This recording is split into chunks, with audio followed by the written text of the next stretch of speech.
Assalamualaikum warahmatullahi wabarakatuh. Selamat pagi dan sanak pendengar dimanapun Anda berada.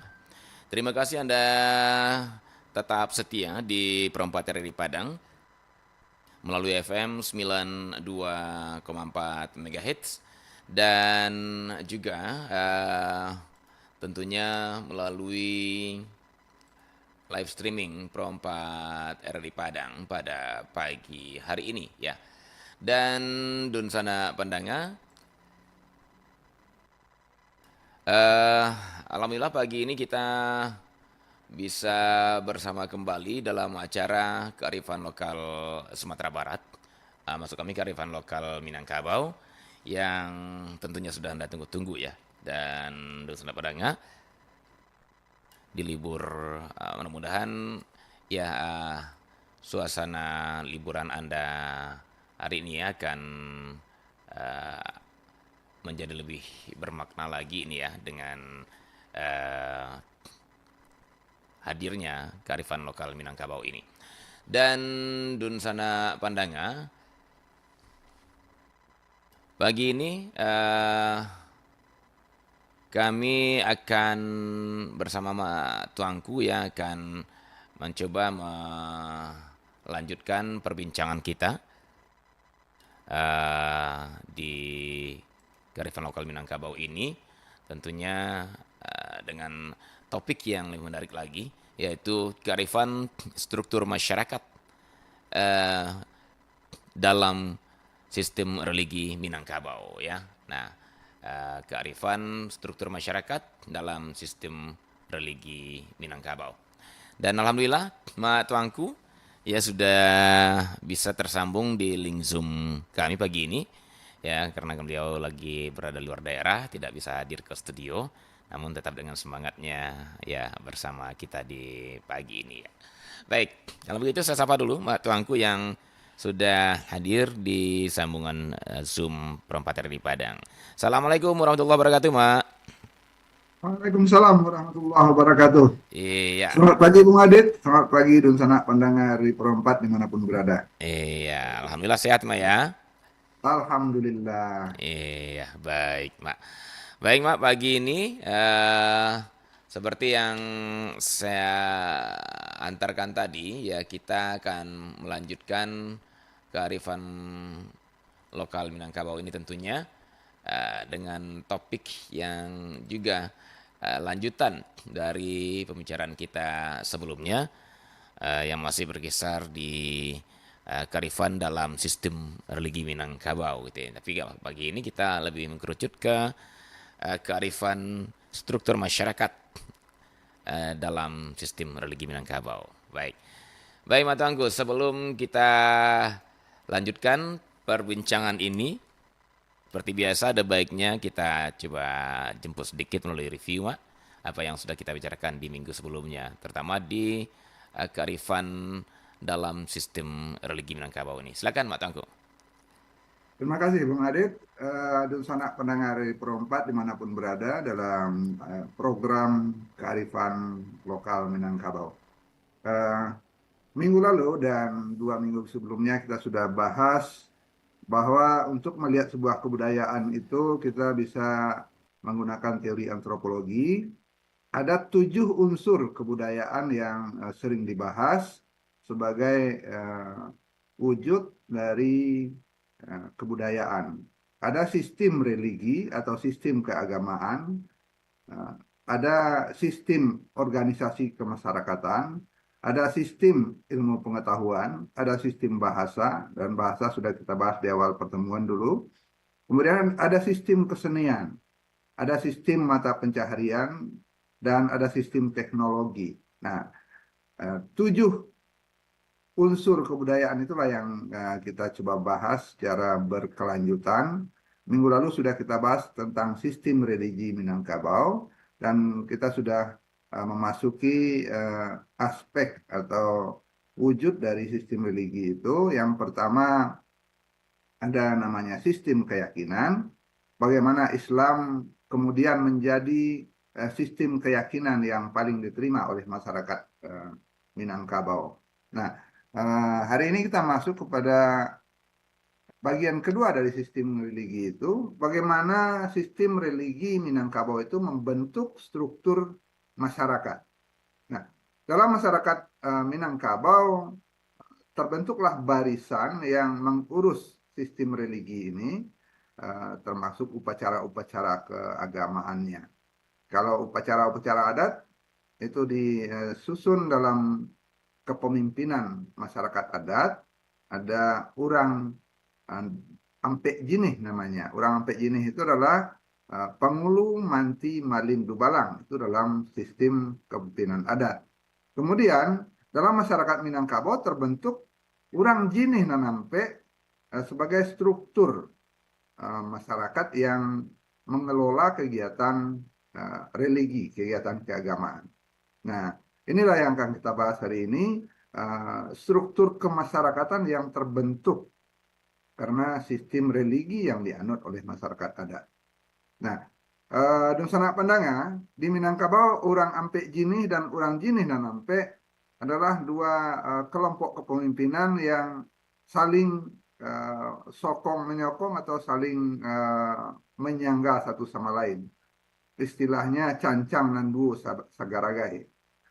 Sebagaimana dalam kata Pusako dikatakan adat basandi syarak, syarak basandi kitabullah. Nah, adat itu dalam susunan kemasyarakatan adalah kepemimpinan adat. Kemudian syarak itu ada dalam kepemimpinan masyarakat syarak, kepemimpinan adat yang terdiri dari urutan-urutan tokoh-tokoh yang diberi kepercayaan dan kewenangan dalam kegiatan religi. Nah, inilah yang disebut dengan urang jinih nan ampe. Ada di sana itu kodi, ada tuangku, ada malin, ada pakyah, ada kari, ada labai, dan banyak sekali jabatan-jabatan karena dianggap orang yang akan menyandang itu adalah orang yang pas atau orang yang kompeten, kira-kira begitu. Nah, inilah urang jinih nan ampe. Kalau dalam kepemimpinan adat ada pengulu manti malin bebalang, malin itu punya barisan dalam urang jinih nan ampe. Itu pengantar kita, Bung Adit. Oh iya, baik, Mak. Terima kasih, Mak, untuk antarannya. Dan sanak pandangan di mana-mana Anda berada, seperti biasa, ya. Kami juga membuka ruang bagi Anda yang ingin berdiskusi langsung bersama Mak Tuanku, ya. Atau juga menanggapi perbincangan kita pagi ini, silakan di dua line telepon yang kita sediakan, 812-414 maupun di 08116609-240. Dan tentunya sebaiknya kita perbincangkan sesuai dengan topik kita, yaitu kearifan struktur masyarakat dalam sistem religi Minangkabau, ya. Namun kalaupun ada pertanyaan-pertanyaan di luar itu, ya, tapi berkaitan dengan budaya Minangkabau, barangkali Mak Tuanku juga insya Allah berkesempatan untuk menjawabnya, begitu ya. Baik, dengan sana pelanggan di dua telepon 812-414 maupun 08116609-240 kami buka untuk Anda nanti. Namun sebelumnya kami lanjutkan dulu perbincangan kami dengan Mak Tuanku dalam kearifan struktur masyarakat dalam sistem religi Minangkabau, ya. Mak, di sini Mak, kita pengen mengetahui dulu, Mak. Kan ada tadi istilahnya orang yang ampe jinih dan orang jinih dan ampe, gitu ya, Mak, ya. Nah, ini menariknya dari kalimatnya aja ini udah menarik, dibolak-balik gitu ya, padahal fungsinya beda. Yang satu ampe jinih, yang satu jinih dan ampe. Nah, ini. Nah, dari orang jinih dan ampe ini, itu apakah ada hubungannya dengan ketika Islam telah dijadikan agama, katakanlah terkutip agama resmi Minangkabau, ya Mak, ya, ketika sudah ada adat basandi syarak basandi kitabullah itu, atau sebenarnya sebelum Islam masuk pun dalam sistem kehidupan sosial Minangkabau itu sendiri juga ada yang mengatur khusus keyakinan ini, Mak, di luar masalah adat. Gimana, Mak, Tengku? Silakan, Mak. Ya, kita dapat catatan sejarah, Bung Ade, tentang mereka yang diberi jabatan mengurus sistem religi itu sebelum Islam. Kita mendengar istilah pandito. Nah, Hmm. kita yakin itu kosakata dari bahasa Sanskerta tentang pemimpin agama atau pendeta. Ya. Pandito itu sebagian masih ada yang memakai sampai sekarang. Tapi kemudian terjadi akulturasi, penyatuan kebudayaan. Pandito itu bukan sebagai pendeta agama, tapi pemimpin kegiatan upacara keagamaan. Jadi pandito juga dipakai kemudian walaupun Islam sudah masuk. Nah, jadi artinya sebelum Islam ada, sudah ada tokoh-tokoh yang memimpin di bidang sistem religi ini. Begitu barangkali Bung Ade. Iya, berarti memang dari awalnya itu sendiri kita jemput kembali flashbacknya. Dari awal terbentuknya sepertinya memang persoalan sosial masyarakat dan persoalan keagamaan atau keyakinan ini di Minangkabau memang sudah sedemikian kentalnya gitu ya, Mak ya. Jadi bukan suatu yang dianggap Bukan hanya yang baru gitu. yang baru dan juga bukan hanya sebagai pelengkap saja, tapi memang betul-betul apa ya, ditempatkan sebagai salah satu sendi kehidupan bermasyarakat. Gitulah kira-kira ya, Mak ya. Sehingga ada pandito Iya, juga. betul. Betul Bung Ade. Jadi di antara Urang Jini Nanampe ini Hmm, ada gelar lama dan ada gelar baru yang datang dari agama Islam. Gelar iya. yang lama itu yang paling bertahan itu adalah Tuanku dan Pandito. Oh. Tuanku bukan gelar dari ajaran Islam. Pandito jelas aja dari ajaran agama Buddha atau Hindu barangkali. Ya. Mm-mm. Nah, nah Tuanku itu tetap dipakai, Pandito tetap dipakai dalam apa? Dalam jabatan-jabatan orang Jinih Nanampe. Mm-mm. Ya, mereka dimasukkan dalam kelompok ulama adat, kira-kira begitu. Jadi Mm-mm. ada tuanku, ada pandito sebagai warisan sebelum Islam masuk, yang kemudian dipakai juga setelah Islam masuk. Mm-mm. Nah, ketika Islam masuk, bertambahlah jabatan itu berdasarkan kompetensi masing-masing. Ada jabatan padi. Padi itu ada di nagari-nagari di sekitar Ujung dari Kepulauan Rantau, sekitar Padang Pariaman, dan pesisir. Nah, kemudian ada imam khatib. Imam khatib itu di nagari-nagari yang menganut kelarasan Budi Caniago. Jadi kalau kita hadir di masyarakat kelarasan Budi Caniago itu, ada dua deretan pemimpin. Pemimpin adat seperti biasa, Pangulu, Manci, Malin, Dubalang. Kemudian Mm-mm. ada pemimpin religi yang dikatakan imam khatib. Nah, dalam rombongan imam khatib itulah berkumpul atau tertata urutan-urutan tokoh keagamaan seperti yang tadi. Ada tuanku, ada kadi, ada malin, ada khatib, ada bilal, sesuai dengan keterampilan atau kompetensinya masing-masing. Begitu Bang Adit. Iya, berarti Rackman and Drag Press ini dah dari Minangkabau sudah ada ini, Mak ya. Iya, iya.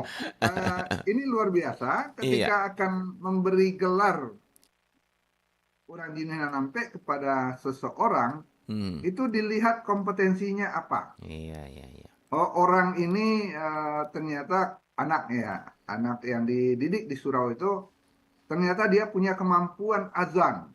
Hmm. Maka dia akan diproyeksikan menjadi seorang yang akan diberi gelar Bilal, Hmm. ya, muazin yang akan menyampaikan azan. Ketika dia bacaan Al-Qur'annya bagus, dia akan diproyeksikan nanti setelah dewasa akan bergelar qari. Ketika dia bisa jadi imam, ya jadi imam. Ketika dia pandai berkhutbah, dia jadi khatib. Dan gelar itu melekat kepada dirinya sebagai orang Jinena Nampe. Ada Baik. Qari, ada Bilal, ada Pakih. Pakih itu orang yang ahli ilmu hukum. Mm-mm. Fakih. Fakih, fikih ya, Mak, ya. Begitulah Bung Ah, Adit. baik, baik, baik. Ya. Ketika kompetensi dari seseorang calon pemimpin agama itu didasarkan kepada apa yang sudah dia miliki. Iya, baik, Mak. Apa ya? Sebelum beranjak ke hal teknis lainnya, Mak, saya tertarik lagi nih, Mak, persoalan bagaimana Islam menempatkan akulturasinya itu dengan baik ketika gelar-gelar sebelum Islam pun ternyata tidak dibuang gitu ya, Mak, ya. Dalam Ya, dalam ya, keagamaan betul. seperti pandito juga masih dipakai. Bahkan saya baru tahu nih, tuangku ternyata memang apa ya? Gelar bukan dari istilah Islam lah ya, ya. Karena memang Tuanku bukan iya, khazanah iya, Islam, iya. bukan dari bahasa Heeh. Arab, Tapi bukan justru dari bahasa.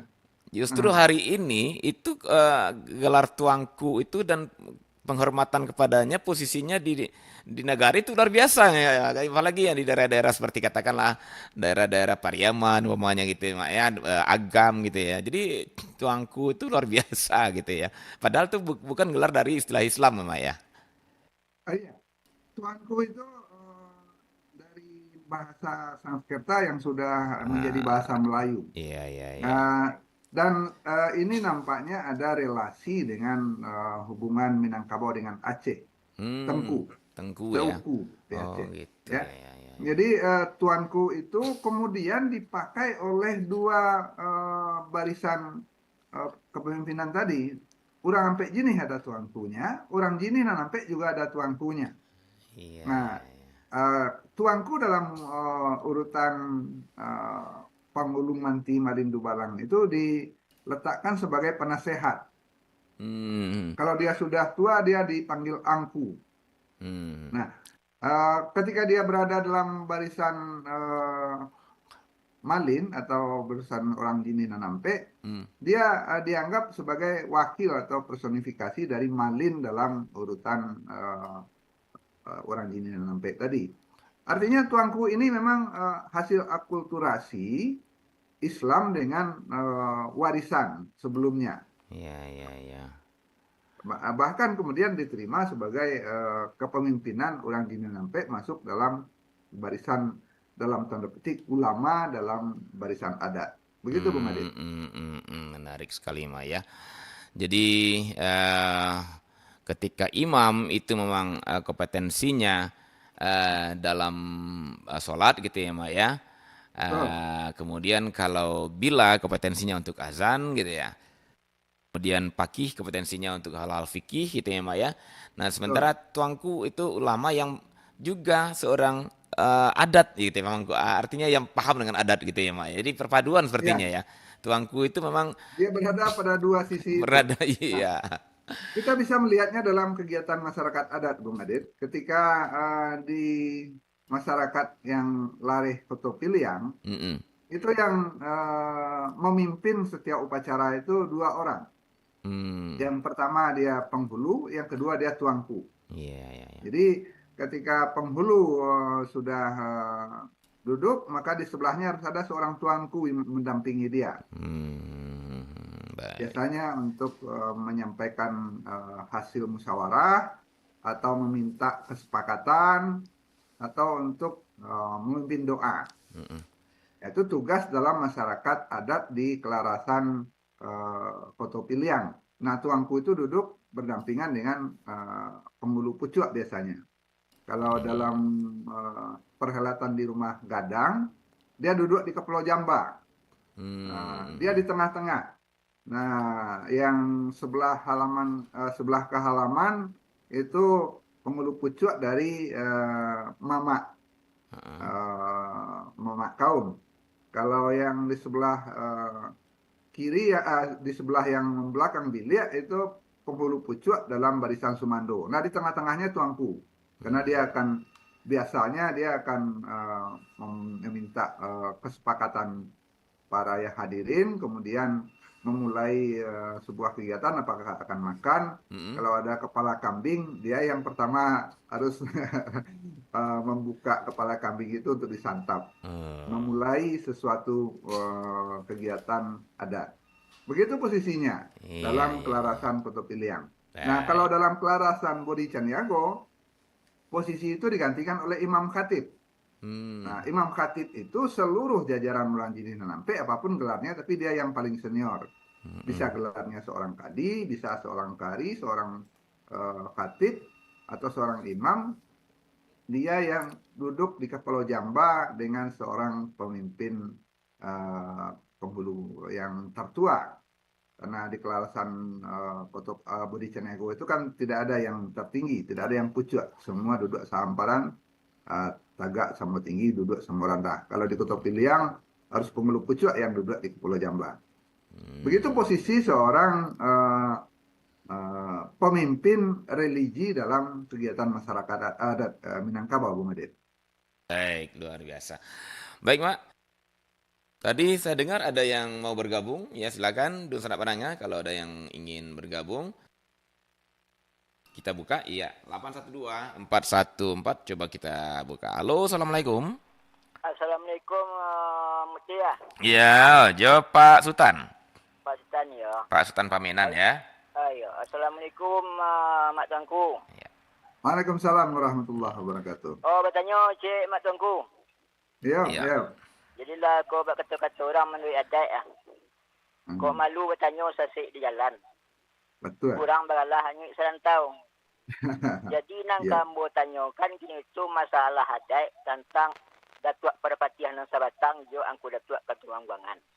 Hmm. iya, Apa pula bedanya tu Mak Tuanku? Iya. Artikan dia, Bu. Baik. baik. Oke, sampai situ Mas Sultan. Ya, Iya, terima kasih Mas Sultan. kasih kembali, Mutia. Iya. Assalamualaikum warahmatullahi wabarakatuh. Waalaikumsalam warahmatullahi wabarakatuh. Nah, ini walaupun di luar konteks tema topik kita, Mak, tapi masih ada kaitannya dengan yang baru saja Mak bilang tadi ya. Ada kelarasan-kelarasan Iya, ini. Baik. betul, betul. Silakan Mak Tangku. Ya, terima kasih Pak Sultan. Nah, ini pertanyaan beliau tentang struktur masyarakat adat secara umum. Iya. Dalam masyarakat adat Minangkabau itu ada kepemimpinan, sistem kepemimpinan. Nah, yang ditanyakan oleh Pak Sultan tadi itu tentang dua tokoh yang mengajarkan sistem kepemimpinan. Datuk Perpatian Nasabatang itu adik dari Datuk Ketumanggungan. Adik satu ibu tapi ayahnya berbeda. Nah, Datuk Ketumanggungan yang tua, bapaknya Sri Maharaja Diraja, Sri Maharaja Dirajo. Datuk Ketumanggungan mengajarkan sistem kepemimpinan yang otokrasi. Ada kepemimpinan yang bertingkat, ada penghulu pucuk dalam sebuah struktur kepemimpinan dalam balai adat. Kemudian ada raja. Nah, ini dikatakan sistem kalarasan Kotopiliang. Kemudian adiknya Datuk Perpatih Nasabatang mengajarkan sistem kemasyarakatan yang demokrasi egaliter. Semua pemimpin itu setara. Jadi pemimpin-pemimpin kaum dalam satu nagari itu seorang penghulu dan semua penghulu itu di balai adat posisinya sama, duduknya sama rendah, tagaknya sama tinggi. Maka setiap keputusan di balai adat itu dihasilkan berdasarkan musyawarah. Kalau di kelarasan yang diajarkan Datuk Perpatian Selatan, kelarasannya dinamakan kelarasan Budi Caniago. Nah, kalau kelarasan Kutub Piliang tadi, keputusannya non manitiak dari langit. Jadi ada uh, keputusan dari penghulu pucuk untuk diterima sebagai sebuah perintah, kira-kira begitu. Kalau di kelarasan Budi Canego tadi, nan membosek dari bumi hasil apa yang tumbuh dari seluruh anggota kerapatan. Nah, ini untuk mengulang-ulang saja. Jadi ada kelarasan demokrasi, kelarasan Budi Cenego, ada kelarasan otokrasi, otopiliang.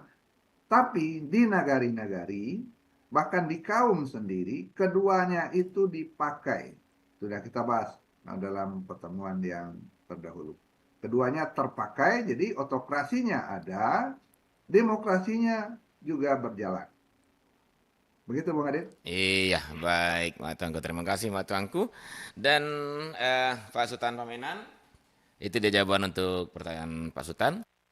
Ya, dan bagi dosen yang lain juga masih bisa bergabung. Sepertinya Mak, ada lagi Mak yang mau masuk nih Mak ya. Oh Kita iya siap. terima kembali Mak 081166 09240. Halo, Assalamualaikum. Waalaikumsalam warahmatullahi wabarakatuh. Iya, ini Selamat pagi, Bang Dit. pagi ini dengan Pak Rizal Pak ya. Iya, terima Oke. kasih, Mak. Iya, Selamat baik. pagi, Mak. Ah, Iya. Sangat menarik perhatian masalah yang Mak bahas jo Bung Adit tadi. Yang pertama masalah pandito. iya. Kini kan pandito tuh kalau di kampung Ambo masih ada struktur itu, tapi mencari orang untuk mengganti pandito tuh mah susah banget. Ya, kalau di kampung lo tuh per suku pandito itu. Jadi pandito foto, kemudian foto pilihan, macam-macam lah. Sebanyak ada sukunan ada di negara ini. Jadi caranya apa itu pekerja sosial banyak yang dilakukan pandito. Jadi selama itu. Kemudian dia inilah nak dia boleh nak ada penerusnya baca rupanya. Nah itu pertama pertanyaan Mas. Ya. Yang kedua Mas, kan ada panggilan Syekh. Syekh itu dianggap dulu orang karismatik, yang punya koromah. Tapi kini nggak ada simbol Syekh gitu Mas. Misalnya Syekh Ungku Salih itu kan dua dia. Syekh Ungku Salih itu kan dianggap di masyarakat itu orang yang koromah, yang punya kelebihan. Bah kini nggak ada simbol Syekh atau nggak ada orang Syekh karismatik beliau itu Mas. Itu Mas pertanyaan Mas. Banyak mau Mas. Wabillahi taufiq wal hidayah. Wassalamualaikum warahmatullahi wabarakatuh. Waalaikumsalam warahmatullahi wabarakatuh. Terima kasih Pak Rizal Koto ya. Ini menarik sekali ini ya. Saya rasa berada di rumah gadang Koto Piliang nih. Ketika seorang Koto bertanya ke Mama Koto Piliang. Silakan Mak Tuanku. Iya, alhamdulillah Pak Rizal punya perhatian terhadap kelangkaan pandito. Iya. Berbeda dengan orang Ampek Jini, Panghulu dan jajarannya, mereka itu bisa disandangkan gelar sesuai dengan apa yang ada. Penghulu tetap bisa ditegakkan, walaupun yang akan jadi pemimpin itu masih kecil atau masih muda. Kalau dia ada dalam jalur dan dia berhak menyandang gelar itu dalam sebuah kaum, karambia tumbuh di mato istilahnya itu, ketika dia berhak, dia bisa disandangkan gelarnya walaupun dia masih muda atau belum berpengalaman, belum berilmu. Yang dibutuhkan adalah seorang pemimpin dan dia bisa dibantu oleh para pembantu dari orang Ampek Jinih yang lain, Penghulu Manti Malindu Balang. Berbeda dengan kepemimpinan dalam barisan orang Jinih dan Ampek, Pandito, Tuanku, Malin, dan lain-lain itu memang tidak diangkat berdasarkan keturunan atau garisnya. Misalnya saya seorang tuanku. Apakah gelar tuanku itu akan diturunkan kepada kemenakan saya langsung? Tidak. Itu akan dicari dalam kaum itu mana yang patut dan mungkin. Tidak harus berdasarkan hubungan dekat atau jauhnya. Kalau di kaum saya tidak ada yang dianggap kompeten untuk menyandang gelar tuanku, maka gelar tuanku itu akan terbenam kalau saya nanti tidak ada. Maka dalam sebuah kaum sebenarnya ada kewajiban untuk menghadirkan anak kemenakannya untuk mengisi gelar-gelar di orang Jinih dan Ampek itu. Nah, di banyak nagari sekarang masih ada salah satu dari kemenakannya yang dianggap punya potensi untuk menjadi penyandang gelar orang Jinih dan Ampek disuruh sekolah atau masuk surau, belajar di surau yang mengajarkan agama, ya.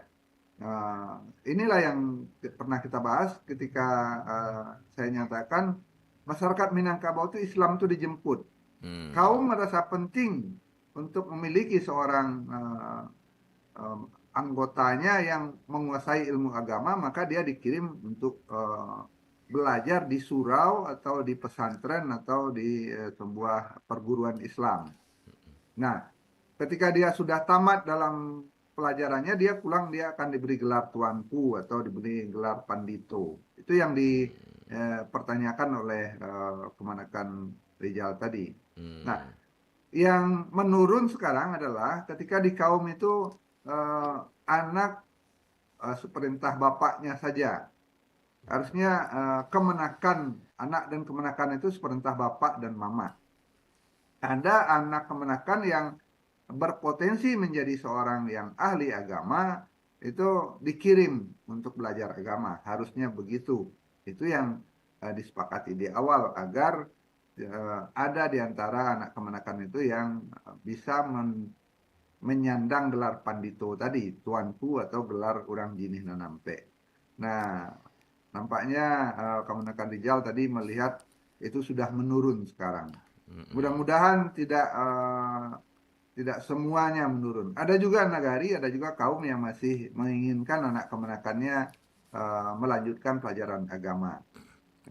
Bahkan di Sumatera Barat itu sekarang Universitas Islam Negeri sudah 3. Kalau dulu 1 saja IAIN Imam Bonjol, sekarang universitasnya sudah 3. Universitas Islam Negeri Syekh Jamil Jambe di Bukit Tinggi, Universitas Islam Negeri Syekh Mahmud Yunus di Batu Sangkar, dan Universitas Islam Negeri Imam Bonjol di Padang. Dan masih ada sekolah-sekolah tinggi lainnya, sekolah tinggi agama Islam.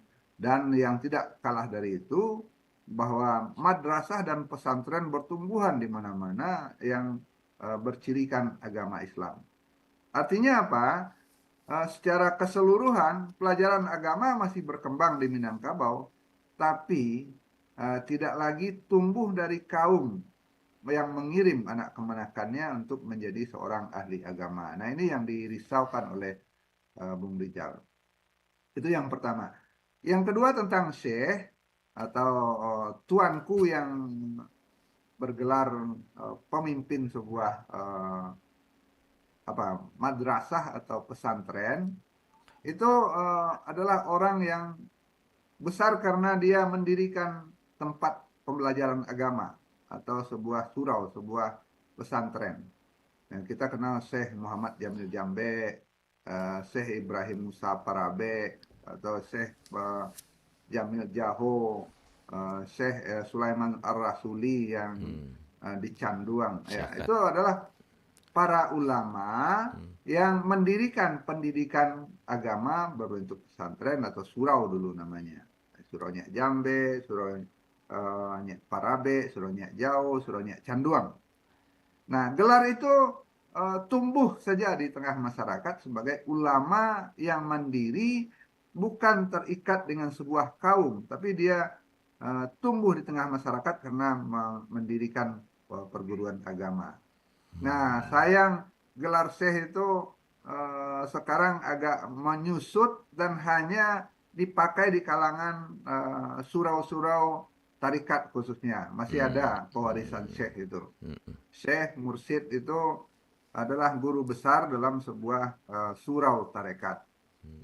Untuk perguruan-perguruan agama tidak lagi memakai gelar syekh itu. Jadi syekh masih berkelanjutan. Itu pengakuan terhadap orang yang mendirikan surau atau mendirikan sebuah pesantren atau madrasah keagamaan. Begitu Bang Adit. Iya, dan menarik juga Mak, akhirnya ketika kita coba telusuri persoalan semakin berkurangnya gelar syekh ini. Padahal seperti kita sebutkan tadi juga bahwa gelar syekh ini di Minangkabau justru dulu banyak tokoh-tokoh Minangkabau dari keagamaan yang diakui baik itu di Minangkabau ataupun di luar bahkan internasional, banyak syekh itu ya Mak ya, seperti Syekh Muhammad Khatib Al Minangkabawi ya Mak ya. Kemudian Ar-Rasuli juga seperti yang bilang tadi. Artinya ya kan menjadi tanda tanya juga, kenapa kata ataupun gelar-gelar imam masih banyak sampai saat ini. Terus kemudian gelar-gelar apa istilahnya pakih juga masih. Nah, oke lah kalau tuanku mungkin itu gelar dari pembauran dengan adat ya. Tapi kalau gelar dari agama sendiri kan ada imam, ada qadi, angku kadi gitu ya, Mak, ya, ada pakih gitu ya. Nah, sementara syekh ini juga dari Islam sepertinya gitu ya, bukan dari bahasa Minang gitu ya. Namun Syekh itu dari bahasa Arab. dari Syekh bahasa itu Arab, artinya profesor. profesor ya. Nah, Iya, tapi sepertinya atau guru memang besar. belakangan jarang-jarang sekali dan terkesan apa ya? Kalau seseorang yang bergelar syekh itu berbeda loh dengan yang lain gitu loh, Pak. Terkesan agak eksklusif gitu loh. Gimana, Pak? Ya, Syekh itu gelar yang diberikan kepada seorang ulama, umumnya di Timur Tengah, seorang yang sudah pada tingkat ulama itu diletakkan di pundaknya gelar Syekh. Artinya itu guru besar, profesor, sama dengan profesor. Jadi kalau ada yang kuliah di Timur Tengah, di Mesir atau di Madinah, Syekh itu artinya profesor. Nah, di Indonesia, di Minangkabau, ya Indonesia lah umumnya, Syekh itu adalah penghormatan terhadap seorang ulama yang punya pondok pesantren atau punya ilmu yang diakui. Syekh Sulaiman Ar-Rasuli karena dia mendirikan surau atau pesantren Canduang. Canduang ya, Pak ya. Syekh Ibrahim Musa Prabe karena dia mendirikan pesantren di Parabe. Ya. Nah, keulamaannya karena dia punya perguruan besar. Itu di Minangkabau. Kalau di Timur Tengah itu Syekh karena dia punya ilmu. Walaupun dia tidak punya perguruan, tapi ilmunya diakui, maka dia digelari Syekh. Syekh itu artinya guru besar. Nah, seiring berjalannya waktu, Syekh itu kemudian hanya dilekatkan kepada tokoh-tokoh yang memimpin sebuah surau tarekat. Tidak lagi digunakan untuk yang punya pesantren atau punya ilmu. Nah, barangkali ini ada pemisahan di tengah masyarakat tanpa sadar, pemisahan bahwa para ulama yang belajar di sekolah formal seperti masuk madrasah negeri, kemudian kuliah di IAIN atau di UIN, Perguruan Tinggi Agama Islam Negeri, tidak lagi digelari dengan syekh, hanya digelari dengan gelar-gelar yang diakui dalam dunia pendidikan seperti doktor, profesor. Saya kenal misalnya Profesor Amir Syarifuddin. Harusnya beliau kita gelari Syekh Amir Syarifuddin. Iya. Karena ilmu fikihnya diakui di Asia Tenggara. Nah, tapi tidak ada yang mau menyapa beliau dengan Syekh dan beliau tidak mau dipanggil Syekh. Padahal kalau di Timur Tengah beliau disapa dengan Syekh itu. Iya. Nah, di Minangkabau atau di Indonesia umumnya Syekh itu hanya melekat kepada tokoh yang memimpin sebuah barisan umat atau punya pengikut yang banyak. Itu pada zaman sekarang. Iya, Kalau pengikutnya banyak, maka dia digelari Syekh. Dan itu pengikut yang banyak tentu pada ulama-ulama yang mengajarkan tarekat, yang punya surau tarekat. Baik. Untuk ulama yang belajar di perguruan formal tidak lagi disapa Syekh. Maka sepertinya menghilang dalam pembicaraan masyarakat umum. Nah, beda dengan mereka yang ada dalam barisan orang Jinih Nunampe, Tuanku, Malin, Kari, Katib, segala macam. Mereka itu hanya pada lingkup kaum dan nagari diakui sebagai ulama dan memimpin sistem atau kegiatan religi dalam masyarakat adat. Kalau Syekh, posisinya pada perguruan. Sama dengan Buya. Buya tidak masuk dalam struktur orang Jinih Nunampe, tapi beliau yang diberi gelar Buya itu adalah orang yang dianggap memiliki ilmu keagamaan yang mumpuni, orang yang kompeten dalam ilmu keagamaan. Ada contoh yang fenomenal dalam masyarakat Minangkabau. Buya Hamka adalah seorang datua. Iya, iya, iya, iya. Dia Datuk Indomo. Mm-mm. Tidak Maaf, Mak, bisa. saya potong, Mak. Apakah beliau memang penghulu juga, Mak? Iya, dia penghulu di kaumnya, tapi Oh, di kaumnya ya. penghulu dalam arti gelar Sang Sako ya. Oh. Kaumnya punya gelar Datuk, lalu diserahkan kepada Buya Hamka. Mhm. Ada contoh yang lain, misalnya Buya Datuk Palimokayo. Palimokayo. Hmm. Beliau adalah seorang ulama yang ilmunya sangat mumpuni, diakui keulamaannya, diangkat jadi ketua majelis ulama. Beliau disapa dengan Buya. Tapi juga Datuk.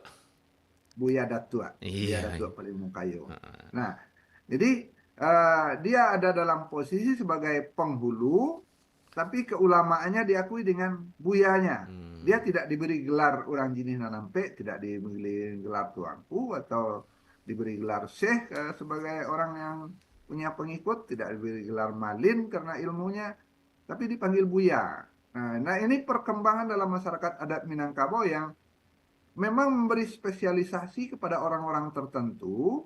Ada gelar itu yang berada di kaum dan di nagari, orang Jinih Nampe, tapi ada gelar yang di luar itu pengakuan terhadap keilmuan atau pengakuan terhadap keulamaan seseorang.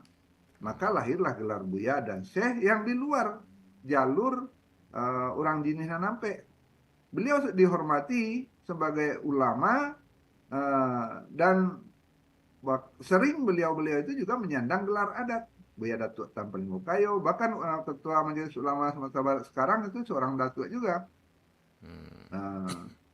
Datuk Palimo juga kalau tidak salah. Datuk Palimo Basa gelarnya. Tapi dipanggil Buya. Iya, iya, iya. Nah, ini contoh-contoh bahwa pengakuan masyarakat adat itu ada yang karena kompetensinya dan karena keulamaannya, keilmuannya, dan karena banyak pengikutnya, dan ada yang diberi jabatan di dalam struktur sistem masyarakat. Dan dalam urutan orang jinih nanampe yang kita bicarakan hari ini. Begitu Bang Adit. Baik, baik, luar biasa. Baik, terima kasih Mbak Tuanku untuk jawabannya dan Pak Rizal juga tadi Pak Pemenan. Mudah-mudahan ini bisa menjadi apa ya pencerahan kita, pembuka wawasan kita inilah tentang orang Jinih dan Ampe ini. Baik, Mak. Nah kembali ke orang Jinih dan Ampe, Mak ya, sebagai sebuah struktur dalam sistem religi Minangkabau kan, Mak ya. Nah, betul. Dan ini memang diakui secara adat kan gitu ya, Mak ya, diakui secara adat. Betul. Dan Dia punya posisi dan punya tugas dan kewenangan dalam kegiatan adat. Iya. Nah, yang jadi tanda tanya itu gini, Mak. Ketika umpamanya ada pelanggaran-pelanggaran yang melanggar aturan-aturan kemasyarakatan, tapi sekaitan dengan nilai-nilai keagamaan, nilai keyakinan. Ya contoh umpamanya, Mak ya. Contoh umpamanya, maaf kalau ada mungkin anak kemenakan satu negara itu terlibat hubungan pranikah, kita kan gitu ya, atau hubungan terlarang gitu ya, Mak ya. Yang tidak yang aib macam. Nah, itu yang menjatuhkan hukuman itu siapa, Mak? Apakah orang Jinih dan Ampe ini ataukah orang Ampe Jinih? Nah, ini dalam struktur apanya gimana ini, Mbak, perannya? Jadi begini Bung Adit, ketika ada peristiwa sesuatu yang dianggap melanggar hukum agama atau hukum adat, kalau itu dibawa ke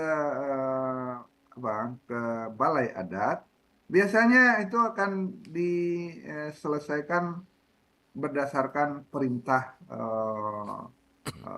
undang adat lah kira-kira begitu ya. Nah, biasanya ada perintah menyelesaikan kepada si penghulu kaum. Kemudian kalau dalam kerajaan Kota Piliang diserahkan kepada penghulu pucuk. Misalnya kemenakan saya melanggar aturan, baik aturan adat atau aturan agama.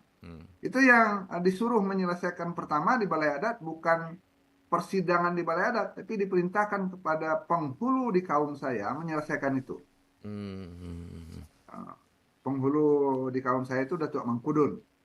Jadi kalau ada kemenakan orang Koto, kemenakan Datuk Mangkudun yang melanggar adat, itu balai adat tidak akan langsung turun tangan, dia akan serahkan iya, iya. kepada penghulu di kaum itu menyelesaikan. Datuk Mengkudun, Sarweh Sajangka ini masih dalam tanggung jawab Datuk Mengkudun, tolong diselesaikan.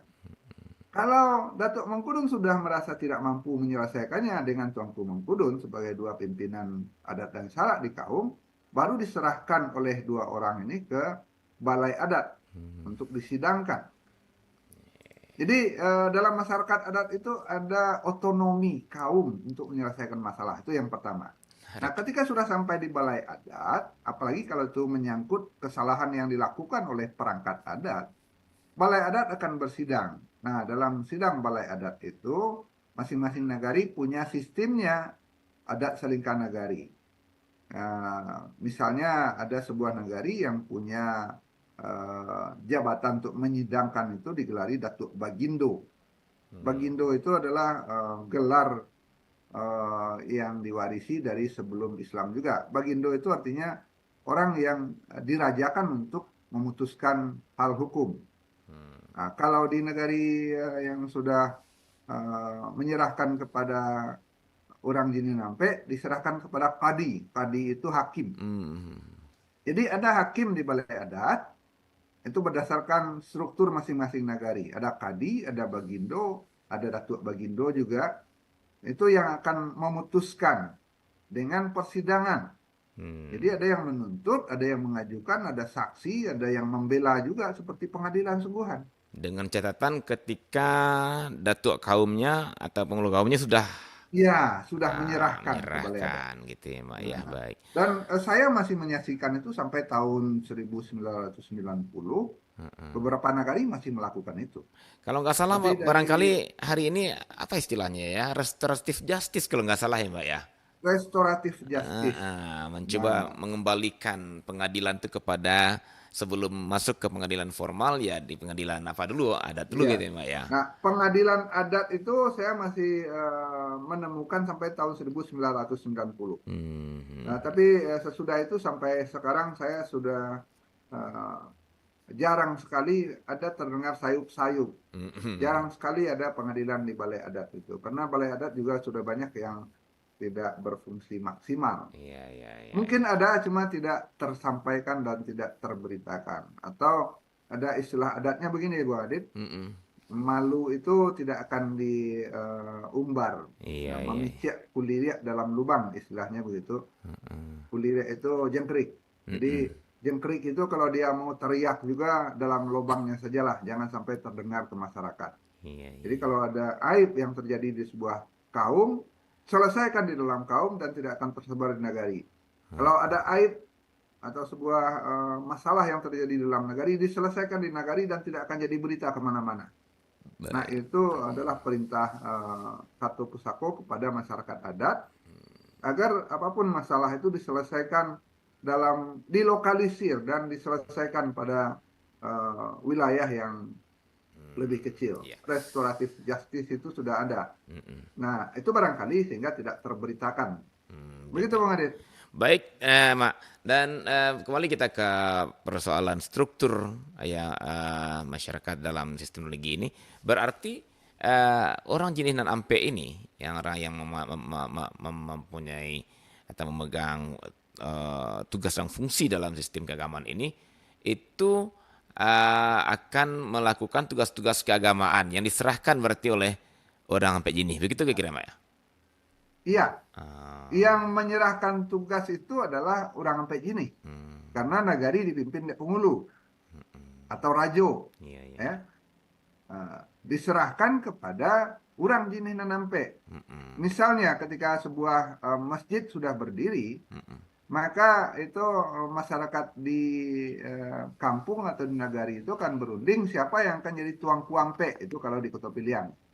Siapa yang akan jadi tuang kuampe di surau ini atau di masjid ini.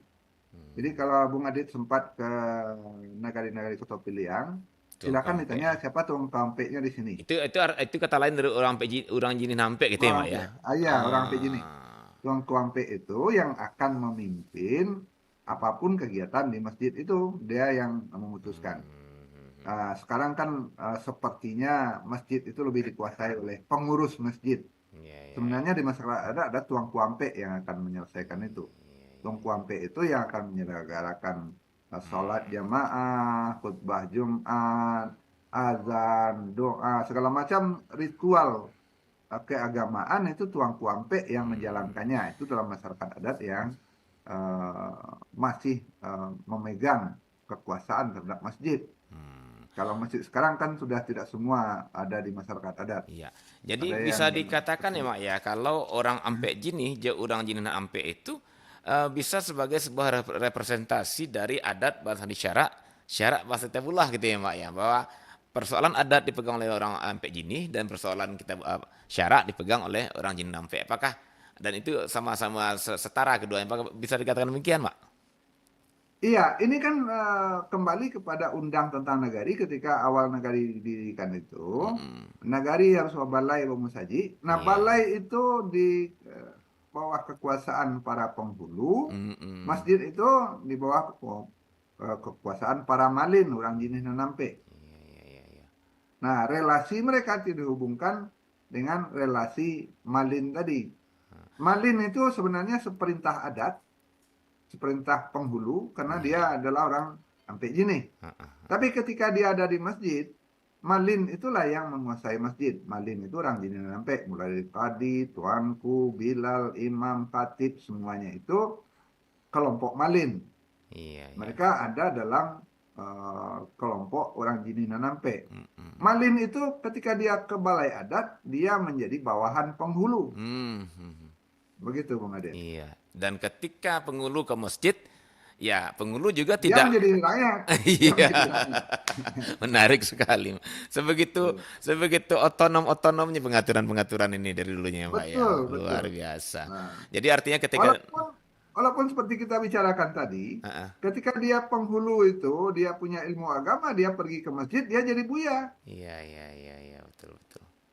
Ya artinya ketika seorang penghulu hadir ke masjid, dia berada di bawah naungan malin jadinya di saat itu ya Mak ya, di masjid. Betul. Artinya dia tidak bisa Di masjid menggunakan. itu tuang kuampe yang menguasai. Iya. Artinya wilayah, penghulu tidak punya kekuasaan untuk mengacak-acak masjid, katakan demikian, artinya positif ya Mak ya. Nggak bisa. Tidak bisa menguasai Bahkan masjid. duduknya pun tidak boleh dia yang mengatur. Wow. Duduk di masjid itu sesuai aturan syarak. Siapa yang datang duluan duduk di depan. Iya. Jadi kalau dia penghulu terlambat datang duduk di belakang saja.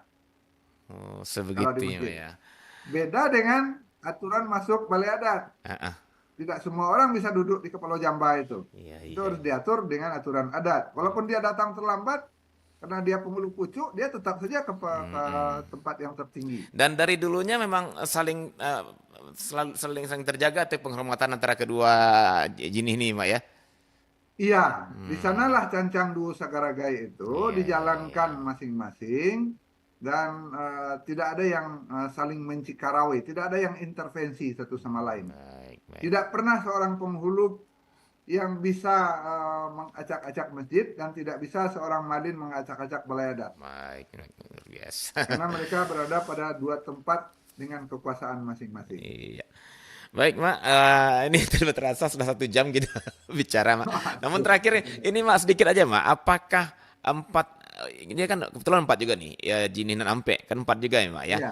Apakah ini ada hubungan juga dengan Ampek suku yang ada di negari, Mak? Artinya masing-masing suku menempatkan satu atau gimana? Atau dipilih aja menurut kompetensinya? Oh iya, itu undang tentang nagari juga ya. Bahwa nagari itu Ampek suku itu artinya sebuah negeri itu boleh berdiri kalau sudah ada 4 suku di sana. Iya, cuman nggak ada hubungan dengan yang Jini dan Ampek tadi, Mak. Artinya jumlah saja. Oh, jumlah saja. Saya pikir umpamanya jumlah minimal suku di nagari itu 4. Berarti tidak harus Jadi misalnya begini, datanglah 2 kelompok ke sebuah hutan lalu mereka buka tarata untuk pemukiman jadi koto jadi nagari. Nah, ketika akan mendirikan nagari, mereka baru 2 kelompok. Nah, sementara syarat mendirikan nagari itu 4 suku. Maka kelompok yang satu akan membelah diri, misalnya dia menjadi Tanjuang yang di ujung, yang sebelah lagi Tanjuang di bawah. Yang satu lagi membelah diri, jadilah 4 suku. Barulah mereka mengumumkan kami punya negari dengan 4 suku. Minimal, jumlah minimal ya, suku ya, dalam ya. sebuah negari. Begitu Bang Adit. Baik, berarti posisi imam, kadi, apalagi Mak, bila gitu ya. Katib, bila, Katib itu tuh tidak ada Hari, hubungan dengan Fakir. umpamanya imam harus dari suku ini, kadi suku ini, enggak Mak ya? Enggak. Gitu ya, Pak. Itu berdasarkan kompetensi aja. Kompetensi Kalau aja. ada yang pintar baca Al-Quran dalam satu kaum 5 orang bisa kari semua. Iya, begitu ya. Oke. Iya. Baik, Mak Tangguh, terima kasih Mak. Semakin jelas bagaimana strukturnya dan bagaimana otoritasnya yang yang membanggakan, mengagumkan itulah bagaimana beliau itu sudah menyusun sebuah otoritas yang jelas ya. Lengkap dengan kekuasaannya dan lengkap dengan batasan-batasannya gitu ya Mak ya. Jadi tidak saling menjatuhkan, jika tidak saling intimidasi ya, intervensi luar biasa. Baik, Mak Tuanku, sekali lagi terima kasih Mak untuk bincangnya dan juga untuk jawabannya bagi pendengar kita. Mudah-mudahan menjadi penambah pemahaman kita. Inilah Minangkabau yang kita cintai ini. Sampai jumpa Mak di kesempatan berikutnya. Semoga Mak tetap sehat ya. Amin, insyaallah. Nah, tetap ada waktu buat kita menelusuri kearifan lokal Minangkabau ini. Akhirnya saya bersama Mak Tuanku mohon pamit dari kearifan lokal Minangkabau dan sampai jumpa di kearifan lokal Minangkabau berikutnya dengan topik-topik yang tentunya akan lebih menarik lagi. Akhirnya saya pamit.